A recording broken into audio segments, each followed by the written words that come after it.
पश्चिम बंगाल स्थानीय निकाय चुनाव में तृणमूल कांग्रेस ने बड़ी जीत हासिल की है।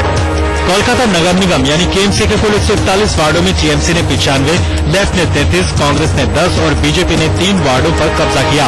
कोलकाता से सटे विधान नगर यानी सॉल्टलेक म्यूनिसिपैलिटी में तृणमूल ने परचम लहराया है। यहाँ के 25 में से 16 वार्डों पर टीएमसी ने कब्जा किया। लेफ्ट ने 9 वार्ड जीते। जहां तक पश्चिम बंगाल के कुल 81 वार्डों का सवाल है तो टीएमसी ने 47 पर कामयाबी हासिल की, जबकि लेफ्ट को 17 से संतोष करना पड़ा। कांग्रेस को 14 सीटें मिली। 2 वार्डों में किसी को स्पष्ट बहुमत नहीं मिला। 1 वार्ड में नतीजे बराबर रहे। स्थानीय निकाय के इन नतीजों को लेफ्ट के लिए बड़े झटके के रूप में देखा जा रहा है। मनोज लोईवाल और सफी शमसी के साथ अभिजीत नंदी मजूमदार, कोलकाता आज तक।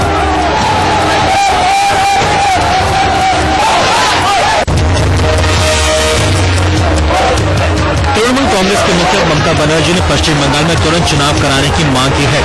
स्थानीय निकाय चुनाव में जीत के बाद ममता ने कहा है कि लेफ्ट को पश्चिम बंगाल में राज करने का कोई हक नहीं। Everywhere there is a change except West Bengal 34 years enough is enough to go out. Atrocity should go out. Left ने ममता की इस मांग को ये कहते हुए ठुकरा दिया कि विधानसभा में उसे बहुमत हासिल है। असेंबली चुनाव is totally different. I don't think so long our party has enough qualified majority in assembly. There is no question of the elections in West Bengal. That point is very clear.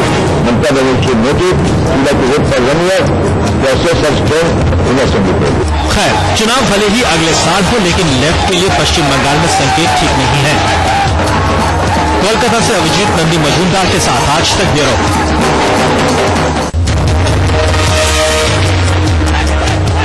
पश्चिम बंगाल में तृणमूल कांग्रेस की शानदार जीत पर कांग्रेस ने ममता बनर्जी को बधाई दी है। First of all, I would like to congratulate Mamata Banerjee for her excellent performance. चुनाव में टीएमसी और कांग्रेस अलग अलग उतरी थी। कांग्रेस को बुरी तरह मात मिली। कोलकाता में उसका आंकड़ा किसी तरह 10 तक पहुंच पाया। वहीं सॉल्ट लेक में खाता भी नहीं खुला। अब बहस शुरू हो गई है कि क्या अगले साल विधानसभा चुनाव में तालमेल फिर से बन पाएगा। That would be the real battle. Election is not a local election, it's an election. She knows how to get the support from all people. She'll act correctly and be like prudently. जाहिर है कांग्रेस के लिए मुश्किलों भरा नतीजा है। पश्चिम बंगाल में उसे दीदी का जूनियर पार्टनर रहना होगा और केंद्र में दीदी की हर बात माननी होगी। कोलकाता के चुनाव परिणामों ने कांग्रेस का सुर बदल दिया है और अब उनका नया राग है दीदी तुम बंधन को निभाना। शमशेर सिंह के साथ संदीप सुनवलकर, दिल्ली आज तक। राज ठाकरे की राजनीति को कोसने वालों की कमी नहीं, लेकिन महाराष्ट्र विधान परिषद के चुनाव होने हैं सो एमएनएस सबको प्यारा लगने लगा है। 10 सीटों के लिए 12 उम्मीदवारों के मैदान में आ जाने से सभी पार्टियों का खेल बिगड़ता दिख रहा है। ऐसे में एमएनएस के 13 विधायकों का मोल सबको समझ में आने लगा है। कोई भी चुनाव मनसे को छोड़ करके, मनसे को नजरअंदाज करके यहाँ का कोई भी चुनाव नहीं हो सकता। ये इस बात पर से यह दिखता है। एमएनएस के 4 निलंबित विधायकों के लिए विधान भवन के बाहर ही वोटिंग का इंतजाम किया गया है।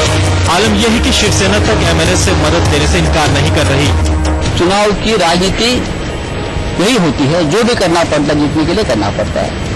जाहिर है सियासी समीकरण बिठाने के लिए एमएनएस को अपने खेमे में करने की होड़ शुरू हो गई है। कहते हैं राजनीति में लंबे समय तक कोई दोस्त या दुश्मन नहीं होता और इसी वजह से एमएनएस और राज ठाकरे से किनारा करने वाली सारी पार्टियां अब विधान परिषद के चुनाव के चलते राज ठाकरे को अपने साथ में लेने में जुटी हुई है। राहुल महाजनी, मुंबई आज तक। सीपीएम नेता सीताराम येचुरी को एहसास भी नहीं होगा कि प्रणब मुखर्जी से उनकी मुलाकात के कई मायने निकलने लगेंगे। दरअसल मंगलवार को केंद्रीय वित्त मंत्री प्रणब मुखर्जी से सीपीएम नेता सीताराम येचुरी मिले थे। मीडिया के कुछ हिस्सों में यह खबर आई कि प्रणब दा को येचुरी ने कहा कि ममता बनर्जी का साथ छोड़ो, हम साथ देने को तैयार हैं। लेकिन येचुरी साहब कह रहे हैं कि ऐसी कोई बात ही नहीं हुई।